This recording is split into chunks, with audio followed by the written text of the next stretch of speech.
আমরা জানি সামনে আমাদের আরেকটি লড়াই আসতেছে। আমরা সেই লড়াইয়ের প্রস্তুতি নিচ্ছি। আমরা জানি আমাদের লড়াই অনেক ফ্রন্টে করতে হবে। প্রিয় মুন্সিগঞ্জবাসী, সেই সাহসিকতার সাথে সামনের এই নতুন বাংলাদেশ বিনির্মাণের লড়াইও সাথে থাকবে আমরা জানি।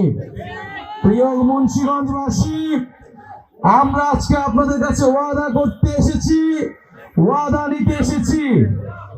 গোপালগঞ্জে হামলা চালানো হয়েছে, বাংলাদেশের আরো 10টা জায়গায় হামলা চালানো হবে। আমাদেরকে দমন করা যাবে না। সংগ্রামী মুন্সিগঞ্জবাসী, মুজিববাদের বিরুদ্ধে যে লড়াই, যে যুদ্ধ আমরা ঘোষণা করেছি গণ অভ্যুত্থানের মধ্য দিয়ে, ফ্যাসিবাদী ব্যবস্থা বিলোপের যে লড়াই আমরা শুরু করেছি, এই লড়াই সমাপ্ত না করে আমরা শেষ থামবো না।